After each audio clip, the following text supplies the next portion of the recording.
ಎಲ್ರಿಗೂ ನಮಸ್ಕಾರ ಸ್ನೇಹಿತರೆ, ಗುರು ಇನ್ಫಾರ್ಮೇಷನ್ ಯೂಟ್ಯೂಬ್ ಚಾನಲ್ಗೆ ಸ್ವಾಗತ. ನಾವು ಈ ದಿನ NNMSನ ಪೊಲಿಟಿಕಲ್ ಸೈನ್ಸ್ ಮತ್ತು ಸೋಷಿಯಾಲಜಿ ಮತ್ತು ಬಿಸ್ನೆಸ್ ಸ್ಟಡೀಸ್ ಪ್ರಶ್ನೋತ್ತರಗಳನ್ನು ತಿಳಿದುಕೊಳ್ತಾ ಹೋಗೋಣ. ಯಾರೆಲ್ಲ ನಮ್ಮ ಚಾನಲನ್ನು ಮೊದಲೇ ಬಾರಿಗೆ ನೋಡ್ತಾ ಇದ್ದೀರಿ ಸಬ್ಸ್ಕ್ರೈಬ್ ಮಾಡ್ಕೊಳ್ಳಿ ಅಂತ ಹೇಳ್ತಾ ಮೊದಲೇ ಪ್ರಶ್ನೆಯನ್ನು ನೋಡ್ತಾ ಹೋಗೋಣ. ಮಾನವ ಹಕ್ಕುಗಳ ಸಂರಕ್ಷಣಾ ಸಂಸ್ಥೆಗಳು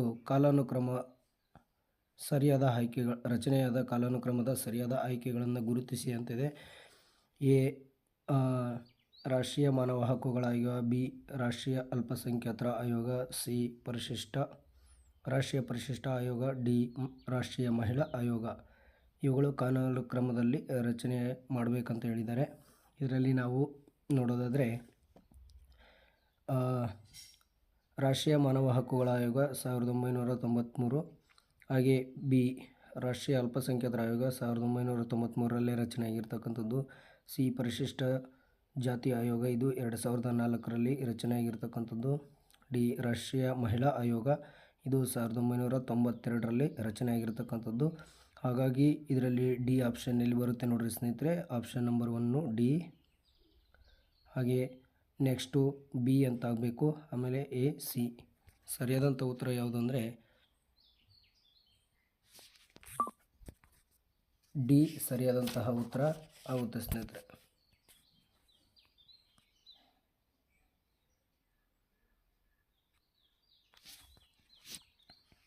ನೆಕ್ಸ್ಟ್ ಎರಡನೇ ಪ್ರಶ್ನೆ, ಸಚಿವಾಲಯವನ್ನು ಸರ್ಕಾರದ ನರಮಂಡಲ ಎಂದು ಈ ಕಾರಣಗಳಿಂದ ಕರೆಯಲಾಗಿದೆ ಅಂತಕ್ಕಂಥ ಪ್ರಶ್ನೆಯನ್ನು ಕೊಟ್ಟಿದ್ದಾರೆ ಸ್ನೇಹಿತರೆ. ಎ ಆಡಳಿತದ ವಿಧಾನಗಳನ್ನು ತಯಾರಿಸುತ್ತದೆ, ಬಿ ಸರ್ಕಾರದ ನೀತಿಗಳನ್ನು ರೂಪಿಸುತ್ತದೆ, ಹಾಗೆ ಸಿ ಶಾಸಕಾಂಗದಿಂದ ಸ್ವತಂತ್ರವಾಗಿ ಕಾರ್ಯನಿರ್ವಹಿಸುತ್ತದೆ, ಡಿ ಆಯವ್ಯಯ ಅಂದಾಜು ಪಟ್ಟಿಯನ್ನು ತಯಾರಿಸುತ್ತದೆ ಅಂತ ಹೇಳಿದ್ದಾರೆ. ಇದರಲ್ಲಿ ಸರಿಯಾದಂಥ ಉತ್ತರವನ್ನು ನಾವು ಗುರುತಿಸಬೇಕಾಗುತ್ತೆ. 1 ಎ, ಬಿ ಮತ್ತು ಸಿ ಸರಿ, ಡಿ ತಪ್ಪು. 2 ಎ, ಸಿ ಮತ್ತು ಡಿ ಸರಿ, ಬಿ ತಪ್ಪು. 3 ಎ, ಬಿ ಮತ್ತು ಡಿ ಸರಿ, ಸಿ ತಪ್ಪು. 4 ಬಿ, ಸಿ ಮತ್ತು ಡಿ ಸರಿ, ಎ ತಪ್ಪು ಅಂತಕ್ಕಂಥದ್ದು ಇದೆ. ಇದರಲ್ಲಿ ಸರಿಯಾದಂಥ ಉತ್ತರ ಯಾವುದಂದರೆ ಎ, ಬಿ, ಡಿ ಸರಿಯಾದಂಥವು, ಸಿ ತಪ್ಪಾಗಿರ್ತಕ್ಕಂಥದ್ದು ಸ್ನೇಹಿತರೆ. ಸ್ವತಂತ್ರವಾಗಿ ಶಾಸಕಾಂಗ ಕಾರ್ಯನಿರ್ವಹಿಸುವುದಿಲ್ಲ, ಹಾಗಾಗಿ ಆಪ್ಷನ್ 3 ಸರಿಯಾದಂತಹ ಉತ್ತರ ಆಗುತ್ತೆ. ಇನ್ನು ಮೂರನೇ ಪ್ರಶ್ನೆ, ಭಾರತದ ಸಂವಿಧಾನದ 356ನೇ ವಿಧಿಯನ್ನು ಜಾರಿಗೊಳಿಸುವ ಸಂದರ್ಭ ಅಂತ ಕೇಳಿದ್ದಾರೆ. ಯಾವ ಸಂದರ್ಭದಲ್ಲಿ ಜಾರಿಗೊಳಿಸಬಹುದು? 1 ರಾಜ್ಯದಲ್ಲಿ ಪ್ರಕೃತಿ ವಿಕೋಪಗಳು ಸಂಭವಿಸಿದಾಗ, 2 ರಾಜ್ಯದಲ್ಲಿ ಅಪರಾಧಿ ಕೃತ್ಯಗಳು ಸಂಭವಿಸಿದಾಗ, 3 ಸರ್ಕಾರ ಬದಲಾದಾಗ, 4 ರಾಜ್ಯದಲ್ಲಿ ಸಂವಿಧಾನಾತ್ಮಕ ಆಡಳಿತ ವಿಫಲವಾದಾಗ ಅಂತಕ್ಕಂಥದ್ದು ಇದೆ. ಇದರಲ್ಲಿ ರಾಜ್ಯದಲ್ಲಿ ಸಂವಿಧಾನಾತ್ಮಕವಾಗಿ ಆಡಳಿತ ವಿಫಲವಾದಾಗ 356ನೇ ವಿಧಿಯನ್ನು ತೆಗೆದುಕೊಂಡು ಬರ್ತಕ್ಕಂಥದ್ದು ಸ್ನೇಹಿತರೆ. ರಾಜ್ಯ ತುರ್ತು ಪರಿಸ್ಥಿತಿ ಅಂತ ನಾವು 356ಕ್ಕೆ ಕರಿತೀವಿ. 352 ರಾಷ್ಟ್ರೀಯ ತುರ್ತು ಪರಿಸ್ಥಿತಿ. ಇನ್ನು 360 ಸೈನಿಕ ಏನಾದರೂ ಸಂಭವಗಳು ಉಂಟಾದಾಗ 360ನೇ ವಿಧಿಯನ್ನು ನಾವು ಘೋಷಣೆ ಮಾಡಬೇಕಾಗುತ್ತೆ ಸ್ನೇಹಿತರೆ. ಇನ್ನು 4ನೇ ಪ್ರಶ್ನೆ, IAASನ ವಿಸ್ತೃತ ರೂಪ ಅಂತಕ್ಕಂಥದ್ದಿದೆ. 1 ಭಾರತೀಯ ಆಡಳಿತ ಲೆಕ್ಕ ಪರಿಶೋಧನಾ ಸೇವೆ, 2 ಭಾರತೀಯ ಲೆಕ್ಕ ಪರಿಶೋಧನಾ ಸೇವೆ, 3 ಭಾರತೀಯ ಲೆಕ್ಕ ಆಡಳಿತ ಸೇವೆ, 4 ಭಾರತೀಯ ಲೆಕ್ಕ ಸಲಹಾ ಸೇವೆ. ನಿಮಗೆ ಈ ಕಡೆ ಗೊತ್ತಾಗಲಿಲ್ಲ ಅಂದರೆ ಇಂಗ್ಲೀಷ್ನಲ್ಲಿ ಕೂಡ ಇದೆ ನೋಡಿ ಸ್ನೇಹಿತರೆ. ಇಲ್ಲಿ 1 IAASನ ವಿಸ್ತೃತ ರೂಪ Indian administrative and auditing service, 2 Indian accounting and auditing service, 3 Indian accounting and administrative service, 4 Indian accounting and advisory service ಅಂತಕ್ಕಂಥದ್ದಿದೆ. ಇದು IAASನ ವಿಸ್ತೃತ ರೂಪ ಯಾವುದಂದರೆ ಇಂಡಿಯನ್ ಅಕೌಂಟಿಂಗ್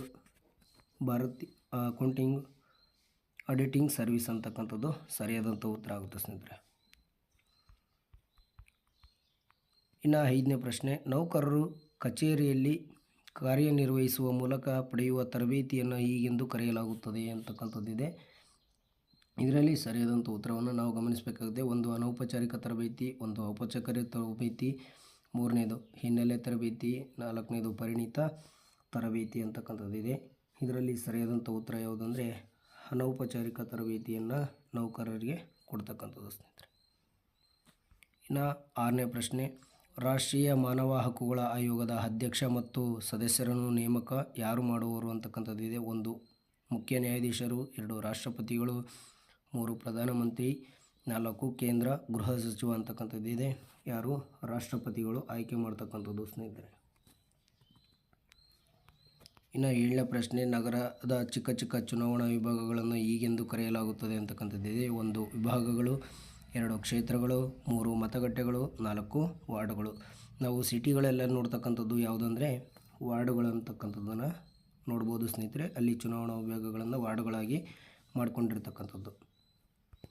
ಇನ್ನು 8ನೇ ಪ್ರಶ್ನೆ, ಕೆಳಗಿನವುಗಳನ್ನು ಸರಿಯಾಗಿ ಹೊಂದಿಸಿರುವಂತಹ ಉತ್ತರ ಗುಂಪನ್ನು ಆಯ್ಕೆ ಮಾಡಿ ಅಂತಕ್ಕಂಥದ್ದಿದೆ.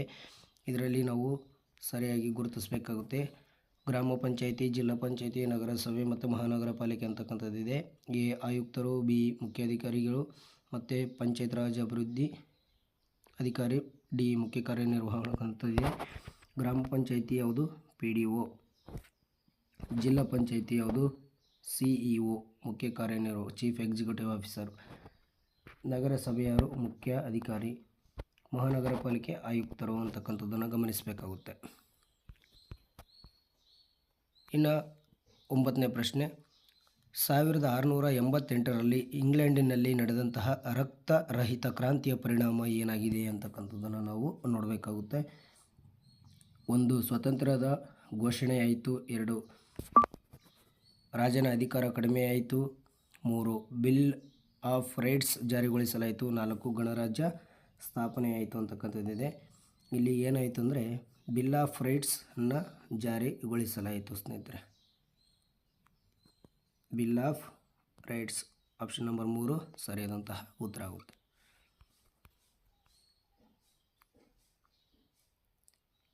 ಇನ್ನು 10ನೇ ಪ್ರಶ್ನೆ, ಹೇಳಿಕೆ, ಆಧುನಿಕ ರಾಜ್ಯವು ಆಡಳಿತಾತ್ಮಕ ರಾಜ್ಯ ಎನಿಸಿದೆ.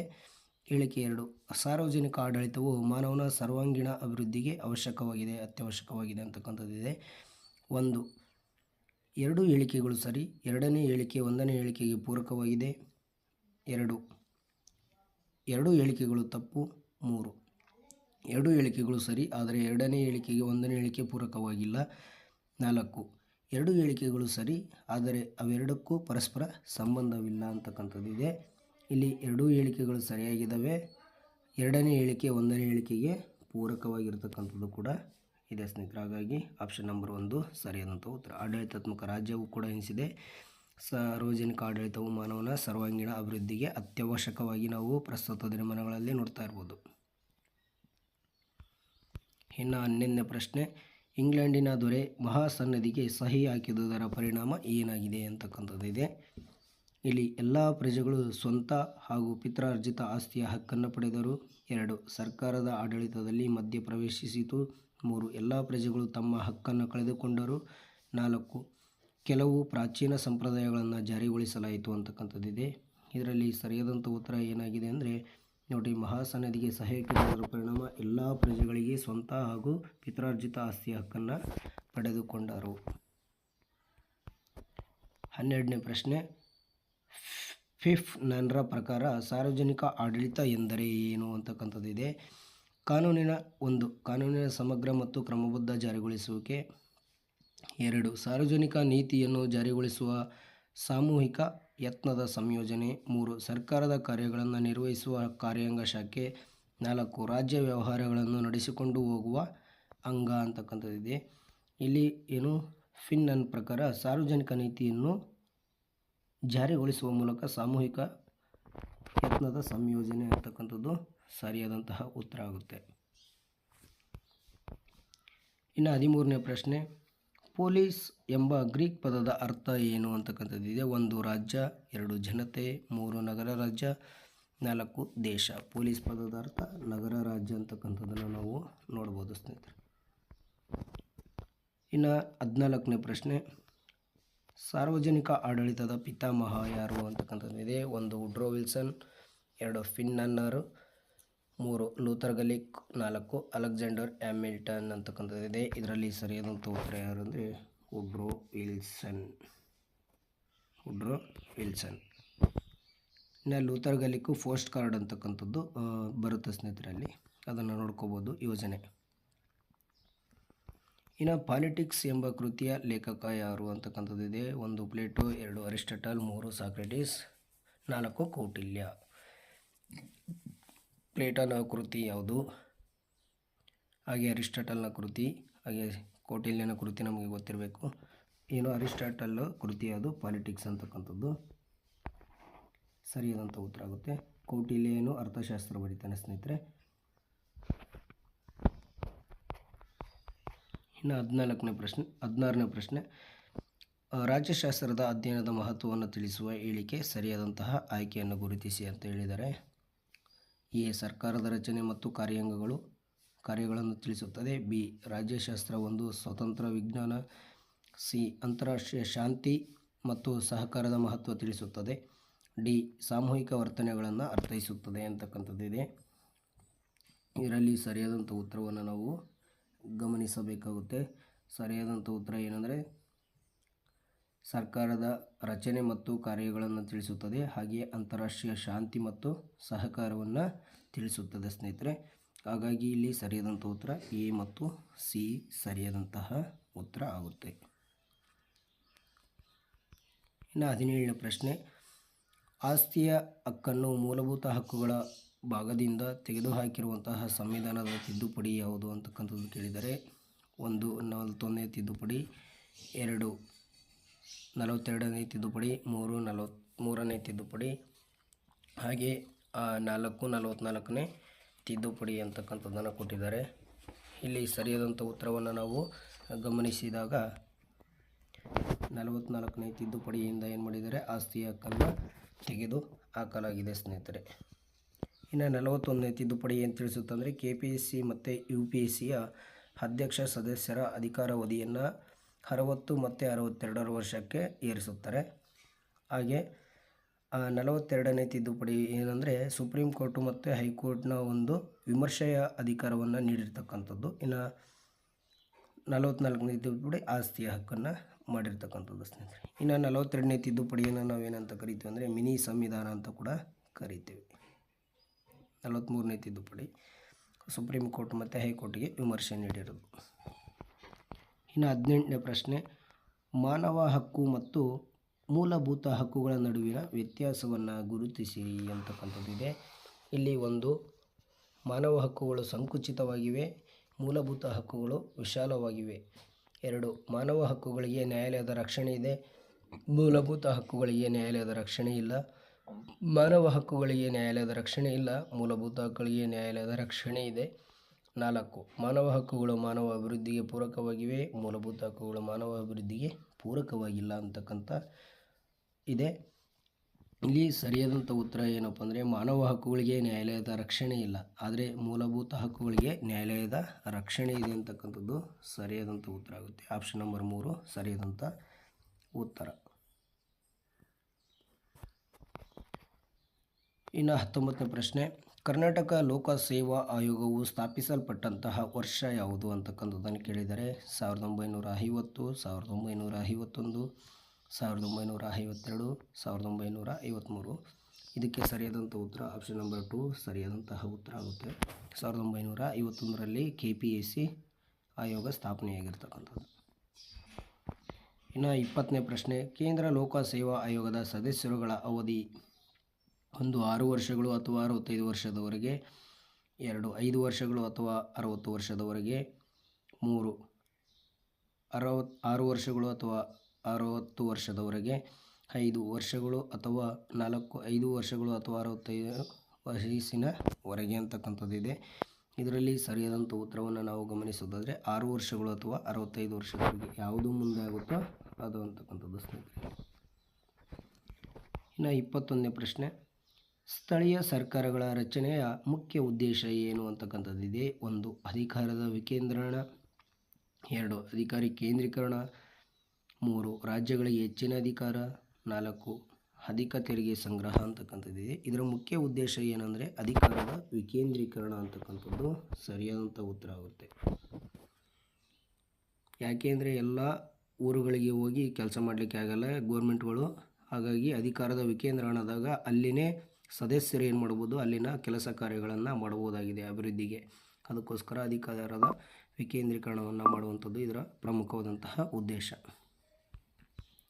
ಇನ್ನು 22ನೇ ಪ್ರಶ್ನೆ, ಇವುಗಳಲ್ಲಿ ಯಾವುದು ಸ್ಥಳೀಯ ಸಂಸ್ಥೆಗಳ ಆದಾಯದ ಮೂಲವಲ್ಲ ಅಂತಕ್ಕಂಥದ್ದನ್ನು ಕೇಳಿದರೆ, 1 ರಾಜ್ಯ ಸರ್ಕಾರದ ಅನುದಾನ, 2 ಕೇಂದ್ರ ಸರ್ಕಾರದ ಅನುದಾನ, 3 ಆಸ್ತಿಗಳಿಂದ ಬರುವ ಬಾಡಿಗೆ, 4 ಮಾರುಕಟ್ಟೆ ತೆರಿಗೆ ಅಂತಕ್ಕಂಥದ್ದು ಇದೆ. ಇದರಲ್ಲಿ ಸರಿಯಾದಂತಹ ಉತ್ತರ ಇವುಗಳಲ್ಲಿ ಯಾವುದು ಸ್ಥಳೀಯ ಸಂಸ್ಥೆಗಳ ಆದಾಯದ ಮೂಲ ಅಲ್ಲ ಅಂತಕ್ಕಂಥದ್ದನ್ನು ಕೇಳಿದರೆ ಆಪ್ಷನ್ ನಂಬರ್ 2 ಸರಿಯಾದಂತಹ ಉತ್ತರ. ಯಾಕಂದರೆ ಕೇಂದ್ರ ಸರ್ಕಾರದ ಅನುದಾನ ಸ್ಥಳೀಯ ಸಂಸ್ಥೆಗಳ ಆದಾಯದ ಮೂಲ ಅಲ್ಲ ಅದು. ಇನ್ನು 23ನೇ ಪ್ರಶ್ನೆ, ಸಂವಿಧಾನದ 73 ಮತ್ತು 74ನೇ ತಿದ್ದುಪಡಿ ಕಾಯ್ದೆಯ ಮಹತ್ವ. 1 ರಾಜ್ಯ ನೀತಿ ನಿರ್ದೇಶಕ ತತ್ವಗಳನ್ನು ಜಾರಿಗೊಳಿಸಲಾಯಿತು. 2 ಸ್ಥಳೀಯ ಸರ್ಕಾರಕ್ಕೆ ಸಂವಿಧಾನಾತ್ಮಕ ಸ್ಥಾನಮಾನ ನೀಡಲಾಯಿತು. 3 ಪಂಚಾಯತ್ ರಾಜ್ ಪರಿಚಯಿಸಲಾಯಿತು. 4 ಸ್ಥಳೀಯ ಸಂಸ್ಥೆಗಳಿಗೆ ಹೆಚ್ಚಿನ ಅನುದಾನ ದೊರೆಯಿತು ಅಂತಕ್ಕಂಥದ್ದಿದೆ. ಇದರಲ್ಲಿ ಸರಿಯಾದಂಥ ಉತ್ತರವನ್ನು ನಾವು ಗಮನಿಸೋದಾದರೆ ಏನು, ಸ್ಥಳೀಯ ಸರ್ಕಾರಕ್ಕೆ ಸಂವಿಧಾನಾತ್ಮಕವಾದಂತಹ ಸ್ಥಾನಮಾನವನ್ನು ಕೊಟ್ಟಿರ್ತಕ್ಕಂಥದ್ದು ಸರಿಯಾದಂಥ ಉತ್ತರವಾಗುತ್ತೆ. ಇನ್ನು 24ನೇ ಪ್ರಶ್ನೆ, ಮಹಾಪೌರರ ಅಧಿಕಾರದ ಅವಧಿ. ಆಪ್ಷನ್ ನಂಬರ್ 1 5 ವರ್ಷಗಳು, 2 6 ವರ್ಷಗಳು, 3 2 ವರ್ಷಗಳು, 4 1 ವರ್ಷಗಳು. ಇದರಲ್ಲಿ ಸರಿಯಾದಂಥ ಉತ್ತರವನ್ನು ನಾವು ಗಮನಿಸೋದಾದರೆ ಆಪ್ಷನ್ ನಂಬರ್ 4 ಸರಿಯಾದಂತಹ ಉತ್ತರ ಆಗುತ್ತೆ. 1 ವರ್ಷ ಮಹಾಪೌರರ ಅಧಿಕಾರ ಇದು ಏನು ಮಹಾನಗರ ಪಾಲಿಕೆಗಳಲ್ಲಿ ಇರ್ತಕ್ಕಂಥದ್ದು. ಇನ್ನು ನಾವು ವಿಧಾನಸಭೆ ವಿಧಾನ ಪರಿಷತ್ತನ್ನು ಗಮನಿಸಿದಾಗ ವಿಧಾನಸಭೆ ಮತ್ತು ಲೋಕಸಭೆ 5 ವರ್ಷಗಳಿರುತ್ತೆ. ಇನ್ನು ರಾಜ್ಯಸಭೆಯ ಅಧಿಕಾರದ ಅವಧಿ 6 ವರ್ಷಗಳಿರುತ್ತೆ. ಇನ್ನು ಗ್ರಾಮ ಪಂಚಾಯಿತಿ ಬಂದರೆ ಏನಾಗುತ್ತೆ ಅಂದರೆ ಅಲ್ಲಿ 2.5 ವರ್ಷಗಳಿಗೊಮ್ಮೆ ಅಧ್ಯಕ್ಷರು ಚೇಂಜ್ ಆಗ್ತಕ್ಕಂಥದ್ದು.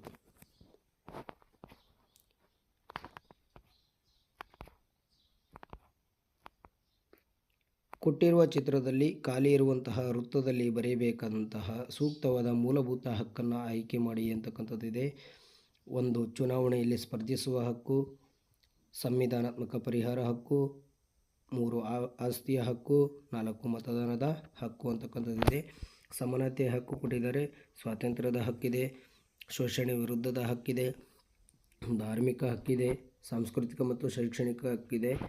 ಇನ್ನು ಏನು ಇಲ್ಲಿ ಸಂವಿಧಾನ ಪರಿಹಾರಬದ್ಧ ಹಕ್ಕು 32ನೇ ವಿಧಿ ಹಾಕಬೇಕಿತ್ತು ಸ್ನೇಹಿತರೆ. ಅದಕ್ಕೆ ಸರಿಯಾದಂಥ ಉತ್ತರ ಯಾವುದಂದರೆ ಆಪ್ಷನ್ ನಂಬರ್ 2 ಸರಿಯಾದಂತಹ ಉತ್ತರ.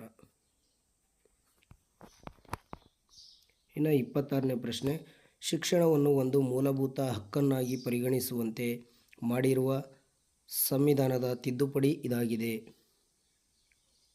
ಆಪ್ಷನ್ ನಂಬರ್ 1 82ನೇ ತಿದ್ದುಪಡಿ, ಆಪ್ಷನ್ ನಂಬರ್ 2 84ನೇ ತಿದ್ದುಪಡಿ, 3 86ನೇ ತಿದ್ದುಪಡಿ, 88ನೇ ತಿದ್ದುಪಡಿ. ಇದರಲ್ಲಿ ಸರಿಯಾದಂಥ ಉತ್ತರ ಯಾವುದು ಅಂದರೆ 86ನೇ ತಿದ್ದುಪಡಿ. ಏನು 21ನೇ ವಿಧಿಯನ್ನು ತೆಗೆದುಕೊಂಡು ಬಂದಿರತಕ್ಕಂಥದ್ದು. 6ರಿಂದ 14 ವರ್ಷದ ಮಕ್ಕಳಿಗೆ ಉಚಿತ ಮತ್ತು ಕಡ್ಡಾಯದ ಶಿಕ್ಷಣವನ್ನು ಕೊಡುವಂಥದ್ದು ಸರ್ಕಾರದ ಆದ್ಯ ಕರ್ತವ್ಯ ಆಗಿದೆ. ಇದಕ್ಕೆ ತಿದ್ದುಪಡಿ ತಗೊಂಬಂದಿರತಕ್ಕಂಥದ್ದು. ಇನ್ನು 27ನೇ ಪ್ರಶ್ನೆ, ಲಾರ್ಡ್ ರಿಪ್ಪನ್ ಅವರನ್ನು ಸ್ಥಳೀಯ ಸರ್ಕಾರಗಳ ಪಿತಾಮಹ ಎಂದು ಕರೆಯಲು ಕಾರಣ ಏನು ಅಂತಕ್ಕಂಥದ್ದಿದೆ. ಇದಕ್ಕೆ ನೋಡೋದಾದರೆ 1 ಸ್ಥಳೀಯ ಸರ್ಕಾರಗಳ ಅಭಿವೃದ್ಧಿಗೆ ಶ್ರಮವಹಿಸಿದರು. ಹಾಗೆ 2 ಸ್ಥಳೀಯ ಸರ್ಕಾರಗಳ ಮಹತ್ವವನ್ನು ತಿಳಿಸಿದರು. 3 ಸ್ಥಳೀಯ ಸರ್ಕಾರದ ಆಡಳಿತಕ್ಕೆ ಸಂವಿಧಾನಾತ್ಮಕ ಸ್ಥಾನಮಾನ ನೀಡಿದರು. 4 ಸ್ಥಳೀಯ ಸರ್ಕಾರದ ಗೊತ್ತುವಳಿ ರಚಿಸುವ ಮೂಲಕ ಸ್ಥಳೀಯ ಸರ್ಕಾರದ ರಚನೆಗೆ ಅವಕಾಶವನ್ನು ನೀಡಿದರು ಅಂತಕ್ಕಂಥದ್ದಿದೆ. ಇದಕ್ಕೆ ಸರಿಯಾದಂಥ ಉತ್ತರ ಏನಂದರೆ ಸ್ಥಳೀಯ ಸರ್ಕಾರದ ಗೊತ್ತುವಳಿ ರಚಿಸುವ ಮೂಲಕ ಸ್ಥಳೀಯ ಸರ್ಕಾರದ ರಚನೆಗೆ ಅವಕಾಶವನ್ನು ನೀಡಿದರು ಅಂತಕ್ಕಂಥದ್ದು ಸರಿಯಾದಂತಹ ಉತ್ತರ ಆಗುತ್ತೆ. ಇನ್ನು 28ನೇ ಪ್ರಶ್ನೆ, ಗ್ರಾಮ ಪಂಚಾಯಿತಿ ರಚನೆಯಾಗಬೇಕಾದರೆ ಇರಬೇಕಾದಂತಹ ಜನಸಂಖ್ಯೆ ಎಷ್ಟು ಅಂತಕ್ಕಂಥದ್ದಿದೆ. 1 5,000ದಿಂದ 7,000, 2 5,000ದಿಂದ 10,000, 3 3,000ದಿಂದ 7,000, 4 7,000ದಿಂದ 10,000 ಅಂತಕ್ಕಂಥದ್ದಿದೆ. ಇದರಲ್ಲಿ ಸರಿಯಾದಂಥ ಉತ್ತರವನ್ನು ನಾವು ಗಮನಿಸೋದಾದರೆ ಆಪ್ಷನ್ ನಂಬರ್ 1 5ರಿಂದ 7,000 ಜನಸಂಖ್ಯೆ ಇದ್ದರೆ ಒಂದು ಗ್ರಾಮ ಪಂಚಾಯತಿ ರಚನೆಯನ್ನು ಮಾಡ್ತಕ್ಕಂಥದ್ದು. ಇನ್ನು 29ನೇದು, ವಾಣಿಜ್ಯವು ಸರ್ಕಾರಕ್ಕೆ ನೇರವಾಗಿ ಸಹಾಯ ಮಾಡುತ್ತದೆ ಹೇಗೆಂದರೆ ಆಪ್ಷನ್ ನಂಬರ್ 1 ವಸ್ತುಗಳ ಉತ್ಪಾದನೆಯ ಮೂಲಕ, 2 ಗ್ರಾಹಕರ ಮೇಲೆ ನಿರ್ಬಂಧ ಹಾಕುವುದರಿಂದ, 3 ಕರ ತೆರಿಗೆ ಸುಂಕ ರೂಪದ ಆದಾಯದ ಮೂಲಕ, 4 ಆರ್ಥಿಕ ಚಟುವಟಿಕೆಗಳ ಅಧ್ಯಯನದ ಮೂಲಕ ಅಂತಕ್ಕಂಥದ್ದನ್ನು ಕೊಟ್ಟಿದ್ದಾರೆ. ಇದರಲ್ಲಿ ಸರಿಯಾದಂಥ ಉತ್ತರವನ್ನು ನಾವು ಗಮನಿಸೋದಾದರೆ ಯಾವುದಂದರೆ ನೇರವಾಗಿ ಸಹಾಯ ಮಾಡೋದು ಯಾವುದಂದರೆ ಕರ ಮತ್ತು ತೆರಿಗೆ ಸುಂಕಗಳ ಆದಾಯದ ಮೂಲಕ ಸರ್ಕಾರಕ್ಕೆ ವಾಣಿಜ್ಯವು ನೇರವಾದಂತಹ ಸಹಾಯವನ್ನು ಮಾಡುವಂಥದ್ದು. ಇನ್ನು 30ನೇ ಪ್ರಶ್ನೆ, ವೃತ್ತಿಗೆ ಉತ್ತಮ ಉದಾಹರಣೆ ಯಾವುದು ಅಂತಕ್ಕಂಥದ್ದನ್ನು ಕೊಟ್ಟಿದ್ದಾರೆ. 1 ಬೇಸಾಯ ಕಾರ್ಮಿಕರು, 2 ರೈತರು, 3 ವ್ಯಾಪಾರಿಗಳು, 4 ವಕೀಲರು ಅಂತಕ್ಕಂಥದ್ದಿದೆ.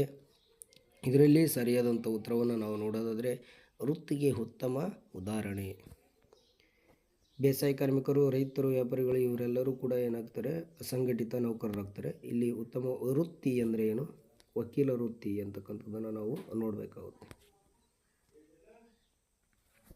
ಇನ್ನು 31ನೇ ಪ್ರಶ್ನೆ, ವ್ಯಾಪಾರ ಸುಗಮವಾಗಿ ನಡೆಯಲು ಪೂರಕವಲ್ಲದ ಅಂಶ. 1 ಬ್ಯಾಂಕಿಂಗ್, 2 ವಿಮೆ, 3 ಉಗ್ರಾಣ ವ್ಯವಸ್ಥೆ, 4 ತೆರಿಗೆ. ಇದರಲ್ಲಿ ಸರಿಯಾದಂಥ ಉತ್ತರ ಏನು, ಪೂರಕವಲ್ಲದ ಅಂಶ ಅಂದರೆ ಯಾವುದು, ತೆರಿಗೆ. ಇನ್ನು 32ನೇ ಪ್ರಶ್ನೆ, ವಸ್ತು ವಿನಿಮಯ ಪದ್ಧತಿಯಲ್ಲಿ ಇದ್ದ ಸಮಸ್ಯೆಗಳ ಸರಿಯಾದಂತಹ ಆಯ್ಕೆಯನ್ನು ಮಾಡಿರಿ ಅಂತಕ್ಕಂಥದ್ದಿದೆ. ಎ ಬಯಕೆಗಳ ಮರು ಹೊಂದಾಣಿಕೆಯ ಸಮಸ್ಯೆ, ಬಿ ವಸ್ತುಗಳನ್ನು ವಿಭಜಿಸುವ ಸಮಸ್ಯೆ, ಸಿ ವಸ್ತುಗಳ ಸುಲಭ ಸಾಗಾಣಿಕೆ, ಡಿ ಹಣಬಳಕೆಯ ಪದ್ಧತಿ ಆರಂಭ ಅಂತಕ್ಕಂಥದ್ದಿದೆ. ಸರಿಯಾದ ಒಂದು ಆಯ್ಕೆಯನ್ನು ಬರೆಯಿರಿ ಸಮಸ್ಯೆಗಳನ್ನು ಅಂತ ಹೇಳಿದ್ದಾರೆ. ಇದರಲ್ಲಿ ಸರಿಯಾದಂಥ ಉತ್ತರವನ್ನು ನಾವು ಗಮನಿಸೋದಾದರೆ 1 ಎ ಬಿ ಸರಿ, ಸಿ ಡಿ ತಪ್ಪು, 2 ಸಿ ಡಿ ಸರಿ, ಎ ಬಿ ತಪ್ಪು, 3 ಬಿ ಸಿ ಸರಿ, ಎ ಡಿ ತಪ್ಪು, 4 ಎ ಡಿ ಸರಿ, ಬಿ ಸಿ ತಪ್ಪು ಅಂತಕ್ಕಂಥದ್ದಿದೆ. ಇದರಲ್ಲಿ ಸರಿಯಾದಂಥ ಉತ್ತರ ಯಾವುದಂದರೆ ಎ ಬಿ ಸರಿ, ಸಿ ಡಿ ತಪ್ಪು ಅಂತಕ್ಕಂಥದ್ದನ್ನು ನಾವು ಗಮನಿಸಬೇಕಾಗುತ್ತೆ. ಬಯಕೆಗಳ ಮರು ಹೊಂದಾಣಿಕೆಯ ಸಮಸ್ಯೆ ಇರ್ಬೋದು, ಹಾಗೆ ವಸ್ತುಗಳನ್ನು ವಿಭಜಿಸುವ ಸಮಸ್ಯೆ ಕೂಡ ಸರಿಯಾಗಿರ್ತಕ್ಕಂಥದ್ದು. ವಸ್ತುಗಳ ಸುಲಭ ಸಾಗಾಣಿಕೆಯನ್ನು ಮಾಡ್ಬೋದು, ಹಾಗಾಗಿ ಇದೇನು ಸಮಸ್ಯೆಗಳಾಗೋದಿಲ್ಲ. ಇನ್ನು ಹಣ ಬಳಕೆಯ ಪದ್ಧತಿ ಆರಂಭ, ಇದು ಕೂಡ ತಪ್ಪಾಗಿರ್ತಕ್ಕಂಥದ್ದು. ಇನ್ನು 33ನೇ ಪ್ರಶ್ನೆ, ಹೇಳಿಕೆ 1 ಮತ್ತು 2 ಇದಾವೆ. ಇಲ್ಲಿ ಬ್ರಿಟನ್ ಕೈಗಾರಿಕಾ ಕ್ರಾಂತಿಯ ವ್ಯಾಪಾರ ಮತ್ತು ವಾಣಿಜ್ಯ ಕ್ಷೇತ್ರದಲ್ಲಿ ತೀವ್ರ ಬದಲಾವಣೆಯನ್ನು ಉಂಟು ಮಾಡಿತು. ಹೇಳಿಕೆ 2 ವಸ್ತು ಉತ್ಪಾದನೆಯು ಹೆಚ್ಚಿದುದರಿಂದ ಅಂತಾರಾಷ್ಟ್ರೀಯ ಮಾರುಕಟ್ಟೆ ಆರಂಭ ಆಯಿತು ಅಂತಕ್ಕಂಥದ್ದಿದೆ. ಆಪ್ಷನ್ ನಂಬರ್ 1 2 ಹೇಳಿಕೆಗಳು ಸರಿ, ಒಂದನೇ ಹೇಳಿಕೆಗೆ ಎರಡನೇ ಹೇಳಿಕೆ ಪೂರಕವಾಗಿದೆ, 2 ಹೇಳಿಕೆಗಳು ತಪ್ಪು, 3 2 ಹೇಳಿಕೆಗಳು ಸರಿ ಆದರೆ ಒಂದನೇ ಹೇಳಿಕೆಗೆ ಎರಡನೇ ಹೇಳಿಕೆ ಪೂರಕವಾಗಿಲ್ಲ, 4 2 ಹೇಳಿಕೆಗಳು ಸರಿ ಆದರೆ ಅವುಗಳ ನಡುವೆ ಪರಸ್ಪರ ಸಂಬಂಧವಿಲ್ಲ ಅಂತಕ್ಕಂಥದ್ದಿದೆ. ಇದರಲ್ಲಿ ಸರಿಯಾದಂಥ ಉತ್ತರ ಏನಂದರೆ 2 ಹೇಳಿಕೆಗಳು ಸರಿ, ಒಂದನೇ ಹೇಳಿಕೆಗೆ ಎರಡನೇ ಹೇಳಿಕೆ ಪೂರಕವಾಗಿದೆ. ಇದು ಸರಿಯಾದಂತಹ ಉತ್ತರ. ಏನು ಬ್ರಿಟನ್ ಕೈಗಾರಿಕಾ ಕ್ರಾಂತಿಯಲ್ಲಿ ಹೆಚ್ಚಾಯಿತು, ತೀವ್ರ ಬದಲಾವಣೆ ಉಂಟಾಯಿತು. ಆದುದರಿಂದ ಏನಾಯಿತು, ವಸ್ತುಗಳ ಉತ್ಪಾದನೆ ಹೆಚ್ಚಾಗಿದ್ದರಿಂದ ಅಂತಾರಾಷ್ಟ್ರೀಯ ಮಾರುಕಟ್ಟೆ ಪ್ರಾರಂಭ ಆಯಿತು ಅಥವಾ ಆರಂಭ ಆಯಿತು ಅಂತಕ್ಕಂಥದ್ದನ್ನು ನಾವು ಗುರುತಿಸಬೇಕಾಗುತ್ತೆ. ಇನ್ನು 34ನೇ ಪ್ರಶ್ನೆ, ಕೆಳಗಿನವುಗಳನ್ನು ಸರಿಯಾಗಿ ಹೊಂದಿಸಿ ಉತ್ತರಗಳ ಗುಂಪನ್ನು ಆಯ್ಕೆ ಮಾಡಿ ಅಂತಕ್ಕಂಥದ್ದಿದೆ. ಏನು ಇಲ್ಲಿ ಹೊಂದಿಸಿ ಬರೆಯೋದು, ಪ್ರಾಥಮಿಕ ಉದ್ಯಮ, ನಿರ್ಮಾಣ ಉದ್ಯಮ, ಗುಡಿ ಕೈಗಾರಿಕೆ, ಸಣ್ಣ ಪ್ರಮಾಣದ ಕೈಗಾರಿಕೆ, ಚಾಪೆ ಎಣೆಯುವುದು, ಪಾದರಕ್ಷೆ ತಯಾರಿಕೆ, ಸಿ ಹೈನುಗಾರಿಕೆ, ರಸ್ತೆಗಳ ನಿರ್ಮಾಣ ಅಂತಕ್ಕಂಥದ್ದಿದೆ. ಇಲ್ಲಿ ಸರಿಯಾದಂಥ ಉತ್ತರವನ್ನು ನಾವು ಗಮನಿಸೋದಾದರೆ ಪ್ರಾಥಮಿಕ ಉದ್ಯಮ ಏನಾಗಿತ್ತು ಅಂದರೆ ಏನು, ಹೈನುಗಾರಿಕೆ ಅಂತಕ್ಕಂಥದ್ದನ್ನು ನೋಡಬೇಕು. ಹಾಗೆ ಎರಡನೇದು ಏನಾಗಿತ್ತಪ್ಪ ಅಂದರೆ ನಿರ್ಮಾಣ ಉದ್ಯಮ ಅಂದರೆ ರಸ್ತೆ. ಇನ್ನು ಗುಡಿ ಕೈಗಾರಿಕೆ ಅಂದರೆ ಏನು, ಚಾಪೆಯನ್ನು ಎಣೆಯುವುದು. ಇನ್ನು ಸಣ್ಣ ಪ್ರಮಾಣದ ಕೈಗಾರಿಕೆ ಪಾದರಕ್ಷೆ ತಯಾರಿಸುವುದು.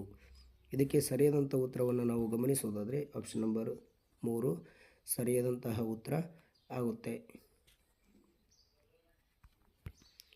ಇನ್ನು ಪುನರ್ ರಫ್ತು ವ್ಯಾಪಾರಕ್ಕೆ ಉತ್ತಮ ಉದಾಹರಣೆಯಾದಂತಹ ದೇಶ ಯಾವುದು ಅಂತಕ್ಕಂಥದ್ದನ್ನು ಕೇಳಿದರೆ 1 ಇಂಗ್ಲೆಂಡ್, 2 ಅಮೇರಿಕಾ, 3 ಹಾಲೆಂಡ್, 4 ಸಿಂಗಾಪುರ್ ಅಂತಕ್ಕಂಥದ್ದಿದೆ. ಇಂಗ್ಲೆಂಡು ಪುನರ್ ರಫ್ತು ಮಾಡಲ್ಲ, ಅದು ಆಮದು ಮತ್ತು ರಫ್ತನ್ನು ಮಾಡ್ಕೊಳ್ತೈತೆ ಅಷ್ಟೇ. ಅಮೇರಿಕಾ ಕೂಡ ಅಷ್ಟೇ ರಫ್ತು ಮತ್ತು ಆಮದುಗಳನ್ನು ಮಾಡ್ಕೊಳ್ತೈತೆ. ಹಾಲೆಂಡು ಕೂಡ ರಫ್ತು ಮತ್ತು ಆಮದನ್ನು ಮಾಡ್ಕೊಳ್ತೈತೆ. ಆದರೆ ಸಿಂಗಾಪುರ್ ಏನು ಮಾಡುತ್ತೆ ಅಂದರೆ ಆಮದು ಮಾಡಿಕೊಂಡಿರ್ತಕ್ಕಂಥದ್ದು ಹಾಗೆ ರಫ್ತು ಆಗಿರ್ತಕ್ಕಂಥದ್ದನ್ನು ಏನು ಮಾಡುತ್ತೆ, ಅದು ಮತ್ತೆ ಏನು ಮಾಡ್ತೈತೆ ಬೇರೆ ದೇಶಗಳಿಗೆ ಸಾಗಣೆ ಮಾಡ್ತಕ್ಕಂಥದ್ದು, ಬೇರೆ ಬೇರೆ ದೇಶಗಳಿಗೆ ಮತ್ತೆ ಪುನರ್ ರಫ್ತು ಮಾಡ್ತಕ್ಕಂಥದ್ದು ಸಿಂಗಾಪುರ್. ಇದಕ್ಕೆ ಉತ್ತಮವಾದಂತಹ ಉದಾಹರಣೆಯಾಗಿದೆ ಸ್ನೇಹಿತರೆ. ಇನ್ನು 36ನೇ ಪ್ರಶ್ನೆ, ಗ್ರಾಹಕರ ಮನೆಯ ಹತ್ತಿರ ಕೆಲವು ವಸ್ತುಗಳನ್ನು ತಲುಪಿಸುವಂತಹ ವ್ಯಾಪಾರಿಗಳನ್ನು ನಾವು ಏನೆಂದು ಕರಿತೀವಿ ಅಂತ. 1 ತಳ್ಳಗಾಡಿ ವ್ಯಾಪಾರಿಗಳು, 2 ಸಗಟು ವ್ಯಾಪಾರಿಗಳು, ರಸ್ತೆ ಬದಿ ವ್ಯಾಪಾರಿಗಳು, ಸಂತೆ ವ್ಯಾಪಾರಿಗಳು. ಇತ್ತೀಚೆಗೆ ಕೂಡ ಜಾಸ್ತಿ ಆಗಿದೆ, ಹಳ್ಳಿಗಳಲ್ಲಿ ಕೂಡ ಏನಾಗಿದೆ, ಮನೆ ಮನೆಗೆ ಹತ್ತಿರಕ್ಕೆ ಬಂದು ತರಕಾರಿಗಳನ್ನು ವ್ಯಾಪಾರ ಮಾಡ್ತಕ್ಕಂಥದ್ದು ತಳ್ಳಗಾಡಿಯ ವ್ಯಾಪಾರಿಗಳು ಮನೆಯ ಹತ್ತಿರ ಬಂದು ತಲುಪಿಸುವಂತಹ ವ್ಯಾಪಾರಿಗಳಾಗಿದ್ದಾರೆ. ಇನ್ನು 37ನೇ ಪ್ರಶ್ನೆ, ಕ್ರಿಯಾಶೀಲ ಪಾಲುಗಾರರೆಂದರೆ ಯಾರು ಅಂತಕ್ಕಂಥದ್ದಿದೆ. ಇದರಲ್ಲಿ 1 ಆಪ್ಷನ್ ನಂಬರ್ 1 ಬಂಡವಾಳ ಹೂಡಿರುತ್ತಾರೆ, ದಿನ ವಹಿವಾಟುಗಳಲ್ಲಿ ಭಾಗವಹಿಸುವುದಿಲ್ಲ. 2 ಬಂಡವಾಳ ಹೂಡಿರುತ್ತಾರೆ, ದಿನ ವಹಿವಾಟುಗಳಲ್ಲಿ ಭಾಗವಹಿಸುತ್ತಾರೆ. 3 ಬಂಡವಾಳ ಹೂಡುವುದಿಲ್ಲ, ದಿನ ವಹಿವಾಟುಗಳಲ್ಲಿ ಭಾಗವಹಿಸುವುದಿಲ್ಲ. 4 18 ವರ್ಷ ವಯಸ್ಸಿಗಿಂತ ಕಡಿಮೆ ಇದ್ದು ಲಾಭಾಂಶ ಹಂಚಿಕೊಳ್ಳುತ್ತಾರೆ ಅಂತಕ್ಕಂಥದ್ದಿದೆ. ಇದರಲ್ಲಿ ಸರಿಯಾದಂಥ ಉತ್ತರ ಏನಂದರೆ ಬಂಡವಾಳವನ್ನು ಹೂಡುತ್ತಾರೆ, ಹಾಗೆ ಅದರ ಜೊತೆಗೆ ದಿನ ವಹಿವಾಟುಗಳಲ್ಲಿ ಅವರು ಭಾಗವಹಿಸುತ್ತಾರೆ. ಹಾಗಾಗಿ ಆಪ್ಷನ್ ನಂಬರ್ 2 ಸರಿಯಾದಂತಹ ಉತ್ತರ ಆಗುತ್ತೆ. ಇನ್ನು 38ನೇ ಪ್ರಶ್ನೆ, ಏಕವ್ಯಕ್ತಿ ಮಾಲೀಕತ್ವದ ವ್ಯವಹಾರ ಸಂಸ್ಥೆಯ ಅನುಕೂಲತೆ ಏನು ಅಂತಕ್ಕಂಥದ್ದಿದೆ. ಆಪ್ಷನ್ ನಂಬರ್ 1 ಸೀಮಿತ ಆಡಳಿತದ ಕೌಶಲ್ಯಗಳು, 2 ಸ್ವಂತ ಬಂಡವಾಳದಿಂದ ಪ್ರಾರಂಭ, ಒಬ್ಬನೇ ಮೇಲೆ ಜವಾಬ್ದಾರಿ ಹೊರೆ, 4 ಸಂಸ್ಥೆಯನ್ನು ದೊಡ್ಡದಾಗಿ ಬೆಳೆಸಲು ಕಷ್ಟ ಅಂತಕ್ಕಂಥದ್ದಿದೆ. ಇದರಲ್ಲಿ ಸರಿಯಾದಂಥ ಉತ್ತರ ಏನಪ್ಪ ಅಂದರೆ ಏಕವ್ಯಕ್ತಿಯ ಮಾಲೀಕತ್ವದ ಅನುಕೂಲತೆ ಅಂದರೆ ಸ್ವಂತ ಬಂಡವಾಳದಿಂದ ಪ್ರಾರಂಭ ಮಾಡುವುದೇ ಏಕ ಮಾಲೀಕತ್ವದ ವ್ಯವಹಾರ ಸಂಸ್ಥೆಯ ಅನುಕೂಲತೆ. ಇನ್ನು 39ನೇ ಪ್ರಶ್ನೆ, ಕೆಳಗಿನವುಗಳಲ್ಲಿ ಖಾಸಗಿ ರಂಗದ ಸಂಘಟನೆಯನ್ನು ಗುರುತಿಸಿ ಅಂತಕ್ಕಂಥದ್ದಿದೆ. ಎ ಏಕವ್ಯಕ್ತಿ ಮಾಲೀಕತ್ವ, ಬಿ ಸಹಕಾರಿ ಸಂಘಗಳು, ಸಿ ಹಿಂದೂ ಅವಿಭಕ್ತ ಕುಟುಂಬ ಸಂಸ್ಥೆ, ಡಿ ಕೂಡು ಬಂಡವಾಳ ಸಂಸ್ಥೆ ಅಂತಕ್ಕಂಥದ್ದಿದೆ. ಇದರಲ್ಲಿ ಏಕವ್ಯಕ್ತಿ ಮಾಲೀಕತ್ವದ ಖಾಸಗಿ ರಂಗದ ಸಂಘಟನೆಗಳು ಯಾವ್ಯಾವ ಅಂದರೆ ಏಕ ಮಾಲೀಕತ್ವದ ಸಂಘಟನೆ ಹಾಗೆ ಹಿಂದೂ ಅವಿಭಕ್ತ ಕುಟುಂಬ ಸಂಸ್ಥೆ. ಇವೆರಡೂ ಕೂಡ ಏಕ ಮಾಲೀಕತ್ವದ ಸಂಘಟನೆಗಳಾಗ್ತವೆ. ಯಾಕಂದರೆ ನೋಡ್ರಲ್ಲಿ ಯಾವುದೇ ಇದಾಗಲ್ಲ. ಇಲ್ಲಿ ಸಹಕಾರಿ ಅಂದರೆ ಎಲ್ಲರೂ ಭಾಗವಹಿಸೋದು. ಇನ್ನು ಕೂಡು ಬಂಡವಾಳ ಅಂದರೆ 2-3 ಕೂಡು ಬಂಡವಾಳವನ್ನು ಹಾಕಿಕೊಳ್ಳುವುದು. ಇನ್ನು 40ನೇ ಪ್ರಶ್ನೆ, ಲಾಭ ಗಳಿಸುವ ಆಸೆಯಿಂದ ಮಾಡುವ ಸಮಾಜಘಾತುಕ ವ್ಯವಹಾರ ಏನು ಅಂತಕ್ಕಂಥದ್ದಿದೆ. 1 ವಸ್ತುಗಳ ಮಾರಾಟ, 2 ವಸ್ತುಗಳ ಕಲಬೆರಕೆ, 3 ವಸ್ತುಗಳ ವಿನಿಮಯ, 4 ವಸ್ತುಗಳ ವಿತರಣೆ. ವಸ್ತುಗಳ ಮಾರಾಟದಿಂದ ಏನಾಗಲ್ಲ, ಆಸೆಯಿಂದ ಸಮಾಜಘಾತಕ ಆಗಲ್ಲ. ಹಾಗೆ ವಸ್ತುಗಳ ಕಲಬೆರಕೆಯಿಂದ ಏನಾಗುತ್ತೆ, ಸಮಾಜಘಾತಕದ ವ್ಯವಹಾರ ಆಗುತ್ತೆ. ಯಾವುದಾದ್ರೂ ಕೂಡ ಡ್ರಗ್ಸು ಅದರ ಆಹಾರದಲ್ಲಿ ಕಲಬೆರಕೆ ವಸ್ತುಗಳನ್ನು ಮಾಡಿದಾಗ ಅದು ಜನರ ಮೇಲೆ ಪರಿಣಾಮ ಬೀರುವಂಥದ್ದು ಸ್ನೇಹಿತರೆ. ಹಾಗಾಗಿ ಇಲ್ಲಿ ಆಪ್ಷನ್ ನಂಬರ್ 2 ಸರಿಯಾದಂಥ ಉತ್ತರ ಆಗುತ್ತೆ. ಇನ್ನು ವಸ್ತುಗಳ ವಿನಿಮಯದಿಂದ ವ್ಯತ್ಯಾಸ ಆಗಲ್ಲ, ಯಾಕಂದರೆ ಕೊಡು ತೆಗೆದುಕೊಳ್ಳುವಂತಹ ವ್ಯವಸ್ಥೆ ಇರುತ್ತೆ, ಅದರಿಂದ ಸಮಾಜಘಾತಕ ಆಗಲ್ಲ. ಇನ್ನು ವಸ್ತುಗಳ ವಿತರಣೆಯಲ್ಲಿ ಕೂಡ ಆಗಲ್ಲ ಸ್ನೇಹಿತರೆ. ಇದಕ್ಕೆ ವಸ್ತುಗಳ ಕಲಬೆರಕೆ ಆದಾಗ ಏನಾಗುತ್ತೆ, ಮನುಷ್ಯರ ಆರೋಗ್ಯದ ಮೇಲೆ ಪರಿಣಾಮ ಬೀರುತ್ತೆ. ಹಾಗಾಗಿ ಇದು ಸಮಾಜಘಾತಕ ಕೆಲಸ ಆಗಿದೆ. ಇನ್ನು 41ನೇ ಪ್ರಶ್ನೆ, ಕಾಗದದ ಹಣವನ್ನು ಮುದ್ರಿಸುವ ಜವಾಬ್ದಾರಿ ಈ ಬ್ಯಾಂಕಿನದು ಅಂತಕ್ಕಂಥದ್ದು ಇದೆ. 1 ರಿಸರ್ವ್ ಬ್ಯಾಂಕ್, ಇನ್ನು 2 ಸಹಕಾರಿ ಬ್ಯಾಂಕ್, ಕೇಂದ್ರ ಸಹಕಾರಿ ಬ್ಯಾಂಕ್, 3 ರಾಷ್ಟ್ರೀಕೃತ ಬ್ಯಾಂಕ್ಗಳು, 4 ನಬಾರ್ಡ್ ಅಂತಕ್ಕಂಥದ್ದು ಇದೆ. ಇಲ್ಲಿ ಇಂಡಿಯನ್ ರಿಸರ್ವ್ ಬ್ಯಾಂಕ್ ಅಂತಕ್ಕಂಥದ್ದು ಕಾಗದ ಹಣವನ್ನು ಮುದ್ರಿಸುವಂತಹ ಒಂದು ಜವಾಬ್ದಾರಿಯನ್ನು ತೆಗೆದುಕೊಂಡಿರ್ತಕ್ಕಂಥದ್ದು. ಇನ್ನು 42ನೇ ಪ್ರಶ್ನೆ, ಕೆಳಗಿನವುಗಳನ್ನು ಸರಿಯಾಗಿ ಹೊಂದಿಸಿರುವಂತಹ ಉತ್ತರಗಳ ಗುಂಪನ್ನು ಬರೆಯಿರಿ ಅಂತಕ್ಕಂಥದ್ದು ಇದು. 1 Karl Marx, Emile Durkheim, Auguste Comte, Max Weber. Economy and the society. B positive philosophy, das capital, the division of labour in society ಅಂತಕ್ಕಂಥದ್ದು ಇದೆ. ಇದರಲ್ಲಿ ಸರಿಯಾದ ಕಾರ್ಲ್ ಮಾರ್ಕ್ಸ್ ಏನು? ದಾಸ್ ಕ್ಯಾಪಿಟಲ್. 1 ಸಿ ಎಲ್ಲಿದೆ ನೋಡಿ ಸ್ನೇಹಿತರೆ, ಅದು ಸರಿಯಾದಂಥ ಉತ್ತರ ಆಗುತ್ತೆ. 2 ಎಮಿಲಿ ಡರ್ಕಿಮ್ ಯಾವುದು ಅಂದರೆ ಆಪ್ಷನ್ ನಂಬರ್ ಡಿ. ಇನ್ನು ಆಪ್ಷನ್ ನಂಬರ್ 3 ಆಗಸ್ಟ್ ಕಾಮ್ಟೆ ಅಂತಕ್ಕಂಥದ್ದು ಏನಾಗಿದೆ? ಪಾಸಿಟಿವ್ ಫಿಲಾಸಫಿ ಅಂತ ಕೃತಿ. ಮ್ಯಾಕ್ಸ್ ವೆಬರ್ ಏನು? Economy and the society. ಇಲ್ಲಿ ಸರಿಯಾದಂಥ ಉತ್ತರ ಯಾವುದು ಅಂದರೆ ಆಪ್ಷನ್ ನಂಬರ್ 3 ಸರಿಯಾದಂತಹ ಉತ್ತರ ಆಗುತ್ತೆ. ಇನ್ನು 43ನೇ ಪ್ರಶ್ನೆ. ಎಮಿಲಿ ಡರ್ಕಿಮ್ ಅವರು ಸಮಾಜಶಾಸ್ತ್ರವನ್ನು ಈ ರೀತಿಯಾಗಿ ವ್ಯಾಖ್ಯಾನಿಸಿದ್ದಾರೆ. 1 ಸಾಮಾಜಿಕ ಸಂಸ್ಥೆಗಳ ವಿಜ್ಞಾನವೇ ಸಮಾಜಶಾಸ್ತ್ರ. 2 ಸಾಮಾಜಿಕ ವರ್ತನೆಯ ಅಧ್ಯಯನವೇ ಸಮಾಜಶಾಸ್ತ್ರ. 3 ನಿಯಮಗಳಿಗೆ ಒಳಪಟ್ಟ ವಿಜ್ಞಾನವೇ ಸಮಾಜಶಾಸ್ತ್ರ. 4 ಸಮಾಜದ ಅಧ್ಯಯನವೇ ಸಮಾಜಶಾಸ್ತ್ರ ಅಂತಕ್ಕಂಥದ್ದು ಇದೆ. ಇದರಲ್ಲಿ ಸರಿಯಾದಂಥ ಉತ್ತರ ಏನಪ್ಪ ಅಂದರೆ ಆಪ್ಷನ್ ನಂಬರ್ 1 ಸರಿಯಾದಂತಹ ಉತ್ತರ.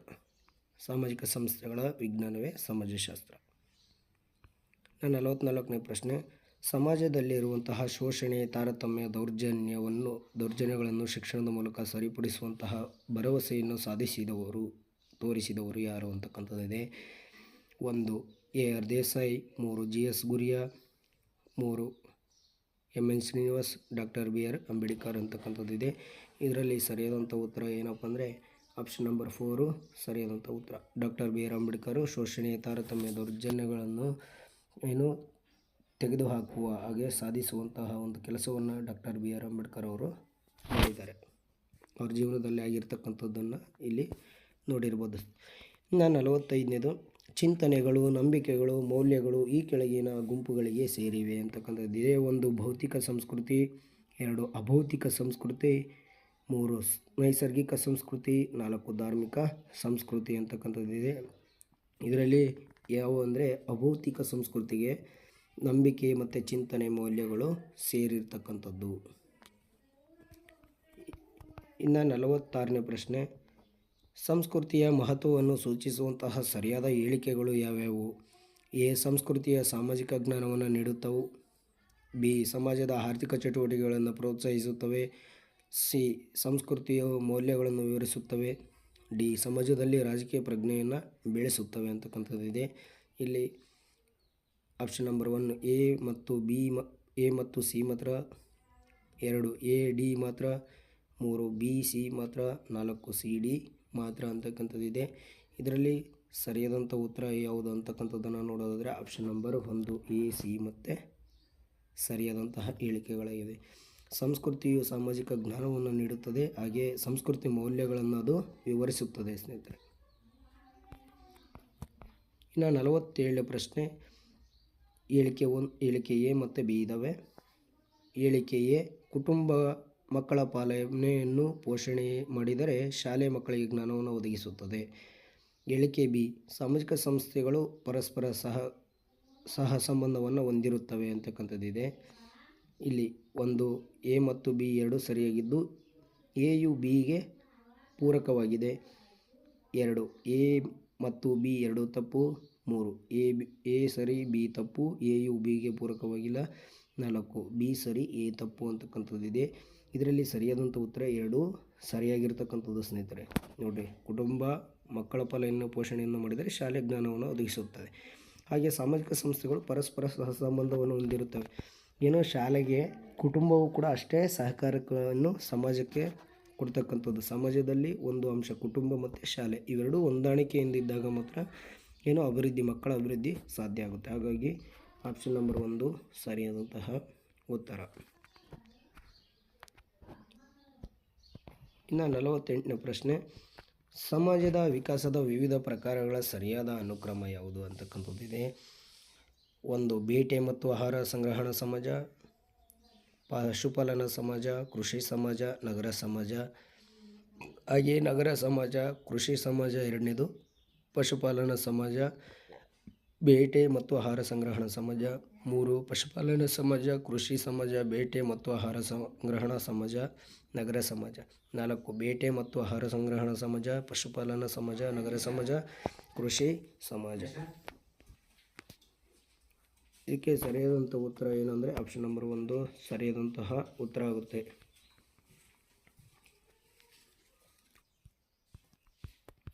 49ನೇ ಪ್ರಶ್ನೆ. ಭಾರತದ ಮಹಿಳಾ ಸಮಾಜಶಾಸ್ತ್ರಜ್ಞರಾದಂತಹ ಶ್ರೀಮತಿ ಸಿ ಪಾರ್ವತಮ್ಮನವರು ಯಾವ ರಾಜ್ಯದವರು ಅಂತಕ್ಕಂಥದ್ದಿದೆ.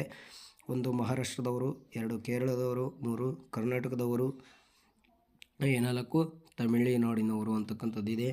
ಇದರಲ್ಲಿ ಯಾರು ಕರ್ನಾಟಕದವರು ಯಾರು ಶ್ರೀಮತಿ ಪಾರ್ವತಮ್ಮನವರು. ಇನ್ನು 50ನೇ ಪ್ರಶ್ನೆ. ಜಮೀನ್ದಾರಿ ಪದ್ಧತಿಯು ಅವರ ಕಾಲದಲ್ಲಿ ಉಗಮವಾಯಿತು ಅಂತಕ್ಕಂಥದ್ದಿದೆ. 1 ಮೊಘಲರು, 2 ಬಹುಮನಿ ಸುಲ್ತಾನರು, 3 ದೆಹಲಿ ಸುಲ್ತಾನರು, 4 ರಜಪೂತರು ಅಂತಕ್ಕಂಥದ್ದಿದೆ. ಏನು ಯಾರ ಕಾಲದಲ್ಲಿ ಜಮೀನ್ದಾರಿ ಪದ್ಧತಿ ಉಗಮವಾಯಿತು ಅಂತಕ್ಕಂಥದ್ದಿದೆ. ಇದರಲ್ಲಿ ಸರಿಯಾದಂಥ ಉತ್ತರ ಯಾವುದು ಅಂದರೆ ದೆಹಲಿ ಸುಲ್ತಾನರ ಕಾಲದಲ್ಲಿ ಜಮೀನ್ದಾರಿ ಪದ್ಧತಿ ಉಗಮ ಆಗಿರ್ತಕ್ಕಂಥದ್ದು. ಇದಿಷ್ಟು ಕೂಡ ಏನು ರಾಜ್ಯಶಾಸ್ತ್ರ, ವ್ಯವಹಾರ ಅಧ್ಯಯನ ಮತ್ತು ಹಾಗೆ ಸಮಾಜಶಾಸ್ತ್ರಜ್ಞದ ಪ್ರಶ್ನೋತ್ತರಗಳ ಸ್ನೇಹಿತರೆ NNMSಗೆ ಪರೀಕ್ಷೆಗೆ ಸಂಬಂಧಿಸಿದಂತೆ ಇವಿಷ್ಟು ಕೂಡ ಬಹಳಷ್ಟು ಪ್ರಮುಖವಾದಂಥ ಪ್ರಶ್ನೆಗಳಾಗಿದ್ದಾವೆ. ಈ ವಿಷಯ ನಿಮಗೆ ಇಷ್ಟವಾದಲ್ಲಿ ಶೇರ್ ಮಾಡಿ, ಸಬ್ಸ್ಕ್ರೈಬ್ ಮಾಡಿ ಅಂತ ಹೇಳ್ತಾ ಧನ್ಯವಾದಗಳನ್ನು ಅರ್ಪಿಸ್ತಾ ಇದ್ದೀನಿ ಸ್ನೇಹಿತರೆ.